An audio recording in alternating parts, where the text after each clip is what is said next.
Podcast Seram Alip Bosku. Tunggu selepas ini.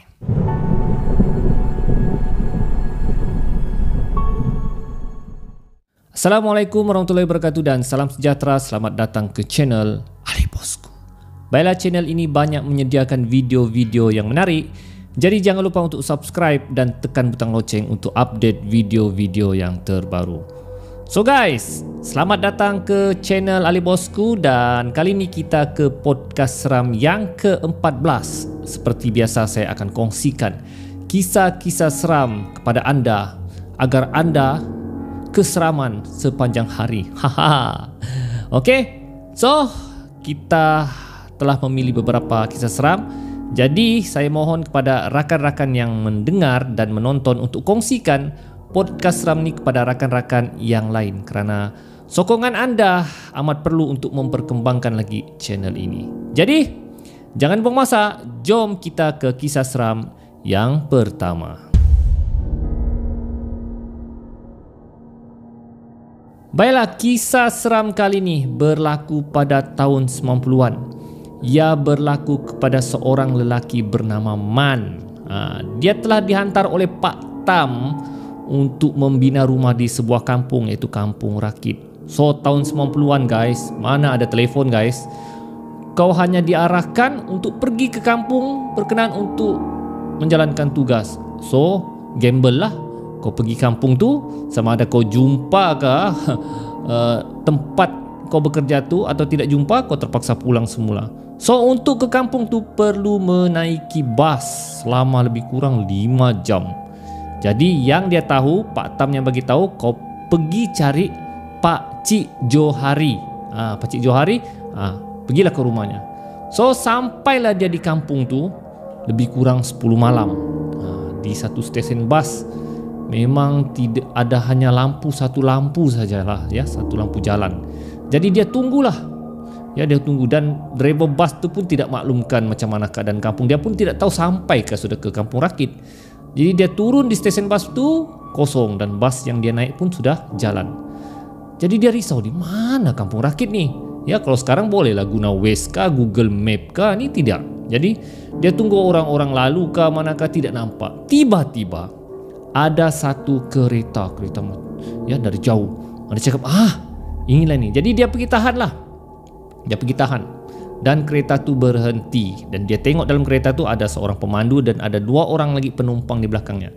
Kemudian pemandu tu tanya, "Nak pergi mana?" Dia pun bagi tahulah dia mau pergi Kampung Rakit. Oh, dia cakap, "Kampung Rakit. Lebih kurang sejam jugalah kalau mau ke sana. Kebetulan penumpang di belakang ni pun mau pergi Kampung Rakit. Jadi bolehlah naik sekali." Berapa bayarannya? RM40. Time tu RM40 mahal. Ya, tahun 90-an. RM10 ibarat 100, 40, 400 guys. Ya, tapi mau tidak mau sudah malam gitu, belasah sialah. So dia pun naik lah. Dan naik, kenalkan dirilah. "Pak Cik, saya Man. Tanya, Kampung Rakit ni jauh lagi kah?" "Oh, jauh, lagi kurang sejam." Dan dia cuba tengok orang yang di belakang menumpang tapi tidak nampak sebab gelap kan. Jadi sepanjang perjalanan orang dalam kereta tu hanya diam saja. Jadi dia macam tidak sedap hati, dia rasa macam ada sesuatu yang tidak kena. Tiba-tiba dia cuba jeling, dia cuba tengok orang yang di belakang. Dan bila dia tengok orang di belakang, muka orang di belakang tu buruk. Dia cakap, kenapa muka dua-dua orang ni buruk? Dia cakap, "Endakkah aku saja nampak kah?" Jadi dia cuba tanyalah Pak Kasim tu. Dia cakap, Pak Kasim, orang penumpang belakang ni orang Kampung Rakit juga kah?" "Yalah, orang Kampung Rakit." Dia nak cakap ni, kenapa muka orang buruk, cacat kah? Jadi dia cuba baca ayat kursi, Allahu la ilaha illa huwal hayyul qayyum. Tiba-tiba penumpang di belakang tu mengilai. Ya, yang perempuan, ada satu lelaki satu perempuan. Yang perempuan tu mengilai macam pontianak. Terkejut dia, astagfirullahaladzim, ketawa lah. Cakap, kenapa pula dia berteriak ni? Dan bila dia tengok, memang 2 orang penumpang di belakang tu bertukar menjadi hantu. Dia tengok, Pak Kasim ni nak kisah kah? Dan bila dia tengok Pak Kasim tu pun berubah muka. Mata Pak Kasim tu terbonjol keluar dan muka dia menjadi buruk. Dia terkejut lah, "Ya pali," dia cakapkan, aku mau keluar. Tiba-tiba kereta tu terbabas melanggar pokok. Nasib baik, ya, dia tidak ada apa-apa. Dia keluar, dia tengok mayat 3 tu di situ dan melihat sama dia. Jadi apalagi si Man lari keluar dia terus lintang pukang dan dia cari kampung rakit, dan akhirnya dia nampak papan tanda. Setelah 15 minit dia berjalan, dia jumpa papan tanda kampung rakit. Kemudian akhirnya aku sampai, dia cakap. Kemudian dia nampak ada satu gerai, tapi gerai itu bertutup lah. Kemudian dia ketok lah gerai itu, tok tok tok tok tok. Assalamualaikum, assalamualaikum, tok tok tok tok tok. Dia ketok dan keluarlah seorang lelaki. Kau ni siapa ni? Jam 3 pagi begini ni. Kemudian dia bercerita lah, saya mau cari rumah Pakcik Johari, Pak Jo. Oh, Pak Jo, kau pergi ujung, dia cakap orang tu lah. Kemudian kau belok kanan. Nanti rumah yang pertama itulah rumah Pak Jo. Terima kasih Pakcik. Belum sempat dia terima kasih Pakcik, Pakcik itu terus tutup pintu. Dia cakap, sombong dia orang-orang kampung sini. Kemudian dia teruskan perjalanan, pergi ikut arahan tu lah. Dan agak jauh juga jalan tu. Dan heran dia keheranan kenapa kampung tu nampak agak pelik. Tiba-tiba dia nampak 3 orang lelaki, 3 orang yang naik kereta tadi itu. Seorang penumpang Pak Kasim tu dan 2 orang penumpangnya tu di tengah jalan, tengah menunggu dia. Dia cakap, alamak, macam mana aku nak lalu ni? Dia cakap, kemudian dia marah lah, oi, aku nak pergi rumah Pak Jo, jangan ganggu aku. Tapi benda tu melihat sama dia dan sangat mengerikan. Dia cakap, aduh, dia cakap jantungnya makin berdebar-debar. Ya, dia baca ayat kursi Allahu la ilaha, ketawa 3 makhluk tu. Dia cakap, aku lari. Dia lari, dia reda siap. Tiga makhluk hantu tu dia reda siap, sambil dia tutup mata lah. Dan sampailah dia ke simpang. Kemudian dia belok kanan dan dia cari rumah yang pertama. Akhirnya dia jumpa juga rumah Pak Jo. Dia bagi salam lah, Assalamualaikum, Assalamualaikum. Kemudian keluar 2 orang perempuan. Cakap, ya, kenapa ya? Kemudian dia tanya lah, ada Pakcik Jo. Pakcik Jo dah meninggal lah minggu lalu. Astaghfirullahaladzim, dia cakap kan. Jadi kamu saja yang tinggal di rumah? Ya, kami saja tinggal di rumah ni. Minta maaf lah ya, kami tidak terima tetamu. Pop, tutup pintu terus. Aduh, dia cakap, di mana aku mau tinggal ni, dia cakap kan. Aduh, jadi dia terpaksa cari surau. Dia cakap, cari surau lah. Jadi dia cuba round lah kampung di situ cari surau. Dan akhirnya dia jumpa satu surau kayu. Ya, surau masjid lah begitu. Kemudian dia tidur di luar masjid tu. Tiba-tiba dia terdengar satu motor. Orang sembahyang subuh kan. Kemudian, bangun. Kau ni kenapa ni? Kemudian dia ceritakanlah segala-galanya apa yang telah dia alami. Kemudian orang kampung tu yang jumpa dia di surau tu bagi tahu yang sebenarnya penumpang Pak Kasim dan penumpang tu yang dia jumpa tu sebenarnya sudah accident beberapa tahun yang lalu, dan kereta mereka masih lagi di situ, tidak diambil.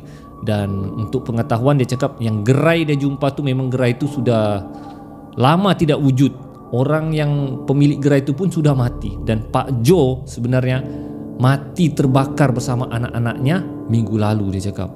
Jadi semua yang dia jumpa tu sudah mati. Akhirnya selepas solat subuh dia pun tidur. Dan bila dia bangun, dia berada di surau yang usang. Dia terkejut lagi. Ya Allah, apa yang berlaku ni? Dan lihat ada satu motor buruk di luar surau tu. Rupa-rupanya semua yang dia jumpa tu adalah hantu. Baiklah, kejadian ni berlaku kepada seorang lelaki. Dia ni bekerja sebagai seorang technician. So, pada hari itu dia bekerja sehingga lewat malam lah untuk menguruskan satu syarikat. Okay? Jadi, kawannya cakap, tak payahlah kau balik dulu. Dia cakap kan, rumah kau tu Bandar Country Homes Rawang, jauh, dia cakap. Ya, kau relax di rumahku, esok barulah kau pulang, dia cakap. Tapi dia berkeras juga mau pulang juga. Jadi kawannya cakap, hati-hati siaplah bila kau pulang. So, kalau dari Kuala Lumpur ke Country Homes Rawang, dah lah jauh sangat ya, guna highway. Tapi agak seram juga lah, agak gelap juga. Jadi sepanjang perjalanan, tiba-tiba dia terhidu satu bau wangi. Ya, bau wangi. Dia cakap, bila aku pakai perfume ni kan, dia cakap kan, dia cek lah bagnya, malah tu ada minyak wangi kah, tertumpah kah apa kan, tapi tidak ada juga. Jadi dia cuba pandang ya, seat belakang, takut-takut ada yang menumpang, tapi dia tengok tiada juga. Jadi dia sudah mulai risau. Dia cakap, aku tak pernah cium bau wangi begini ni, dia cakap kan. Jadi dia reda siaplah. Dia reda. Jadi sebelum sampai bandar Country Homes tu, Rawang, dia singgah sekejap di stesen minyak. Dia cuba relax lah, dia cuba tenang. Dia keluar dan dia tengok kiri kanan keretanya tidak ada apa-apa juga, tapi bau harum tu masih ada. Jadi dia teruskan perjalanan untuk pulang ke rumah. Jadi masa dia jalan selepas dari stesen minyak Caltex tu, bau harum tu semakin kuat. Bau harum tu semakin kuat dan dia cuba sekali lagi pandang di belakang. Dan guys, kali ni bila dia pandang, memang ada menumpang, guys. Dan bila dia nampak, dia sudah yang Allahu Akbar. Dia cakap, apa pula menumpang ni? Patutlah aku nak sedap hati. Dan yang menumpang tu, bila sudah harum begitu, tidak lain tidak bukan, pastinya Pontianak.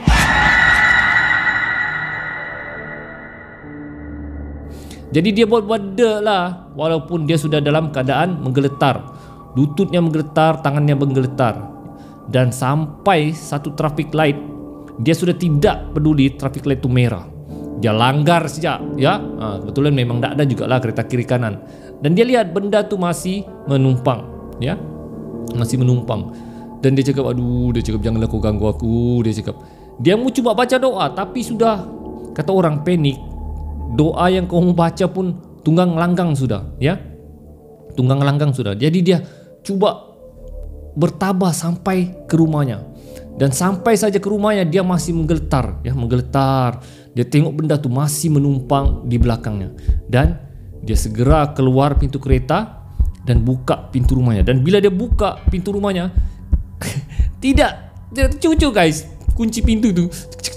Dan bila dia toleh belakang, benda tu sudah keluar dari keretanya dan sedang menuju ke tempat dia. Dia cakap, aduh, cepatlah. Dia cakap, nasib baik sempat dia buka pintu, pap, dia tutup, ya, dan masuk ke biliknya. Dan sampai ke biliknya, dia terus menggeletar, dia berselimut dan menggeletar, ya, menggeletar. Dan dia lihat benda tu terbang sampai ke tingkapnya. Dia nampak benda tu di luar tingkapnya. Bila dia nampak, dia cuba baca doa. Kali dia cuba tenang, dia baca doa, Allahu la ilaha illallah. Tapi benda tu tidak mau lari guys. Dia tetap stay di tingkapnya, ya. Tapi dia tidak juga mau selak. Jadi dia menggeletar tunggu sampailah ke pagi. Sebab dia tercium harum tu sampai ke pagi. Dan pagi tu baru haruman tu hilang, ya. Dan dia cuba call kawan dia. Dia cakap, weh, Mat, aku diganggu Mat, semalam Mat, ada benda menumpang di keretaku, Pontianak Mat. Baru kawannya gelakkan dia, itulah kau, aku suruh kau stay duduk di rumahku, kau nak mau, ambil kau. Baiklah, kisah seram seterusnya berlaku kepada seorang lelaki. Dia ni senior kepada junior-junior dia lah, sekolah menengah. So dijadikan cerita, mereka telah berkemah di satu camp. Jadi sebagai senior, dia kata orang kapla di perkemahan itulah. Jadi dia boleh bagi arahan apa-apa saja kepada junior-junior dia. So seperti biasa, kalau perkemahan pasti ada malam burung hantu. Ini adalah aktiviti yang paling disukai oleh para peserta perkemahan. Walaupun agak seram, tapi memang syok lah. Jadi malam tu mereka telah merancang untuk mengadakan malam burung hantu, di mana peserta-peserta perkemahan akan diletakkan di satu kawasan yang gelap dan dibiarkan lebih kurang 2 jam 3 jam bersendirian di dalam kawasan gelap tu. Dan dia berbincang dengan beberapa AJK untuk jagalah murid-murid yang diletakkanlah berasingan di kawasan yang telah disediakan. Dan mereka boleh takutkan AJK-AJK ni, tapi jangan sampai memakai pakaian yang menyerupai hantu lah. Dijadikan cerita, dia jaga satu kumpulan. Kumpulan tu betul-betul terletak dekat dengan pokok. Jadi dia dengan ada satu lagi AJK sama-sama lah. Jadi mereka memerhatilah pelajar-pelajar yang diletakkan tu, dan pelajar-pelajar tu diikat matanya supaya tidak nampak apa-apa. Dan mereka kadang-kadang baling batu dengan peserta tu untuk menakutkan lah. Jadi dia tanya lah, dia punya rakan tu AJK tu, dia tanya, kau ada bawa torchlight kah? Bang, saya tidak bawa torchlight bang, tinggal di kemah bang. Aduh, dia cakap, dah gelap betul sudah ni. Dia cakap kan, kita susah mau cek pelajar-pelajar ni. kau pergi ambil torchlight dulu. Jadi yang AJK seorang ni pun pergilah dia ambil torchlight. Jadi dia tinggal seorang lah, ya, memerhati pelajar-pelajar di situ. Tiba-tiba pelajar-pelajar yang jadi peserta burung hantu ni macam ketakutan. Begitu lah. Dia cakap, kenapa pelajar-pelajar ni ketakutan kan? Dan tiba-tiba bila dia toleh ke sebelah kirinya, dia nampak satu sosok pocong.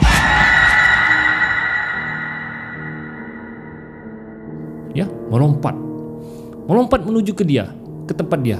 Dia cakap, tapi dia nak tahu itu adalah pocong sebenar. Dia sangka itu adalah AJK, ya, AJK yang dia suruh ambil torchlight tadi. Dan benda tu semakin lama semakin dekat dengan dia, dan dia tengok pocong tu dengan kain yang sangat buruk, macam real lah dia tengok. Dia cakap kan, kemudian dia tanya lah, mana torchlight? Kau ni aku suruh ambil torchlight, bukan suruh kau jadi pocong. Tapi benda tu hanya mendiamkan diri. Kemudian dia tolak kepalanya. Kau ni kan bebal betul bah, dia cakap. Kau pergi ambil balik torchlight tu, dia cakap. Ya. Kemudian peserta-peserta yang di situ tu, rupanya dorong tidak tutup mata, rupanya dorong buka sedikit penutup mata, dan mereka teriak dengan abang tu lah, bang di sebelah abang, bang. Apa kamu ni? Kamu nak tutup mata ke? Dia cakap kan. Bang di sebelah abang tu pocong.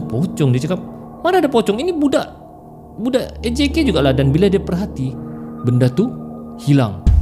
Baru dia cakap, astagfirullahaladzim, yang aku nampak tu pocong kah? Ya. Kemudian dia lari pergi tempat peserta. Dia tanya, apa yang kau nampak tadi? Bang, pocong bang, yang abang tegur tadi, yang abang tolak kepala tu pocong.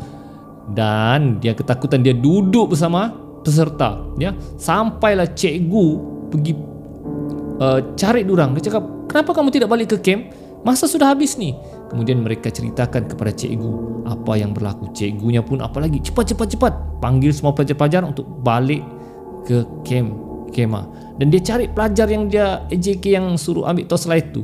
Dan AJK yang ambil torchlight tu cerita, semasa dia hendak pulang semula ke tempat abang tu, dia nampak pocong tu betul-betul berdiri di belakang abang tu, dan dia hendak jadi pergi, dia pulang balik ke camp kerana ketakutan. Dan selepas tu ada beberapa orang peserta kerasukan dan suasana menjadi kecoh. Dan itulah pengalaman yang terjadi di camp berkenaan apabila abang tersebut, senior tersebut, bertemu dengan pocong.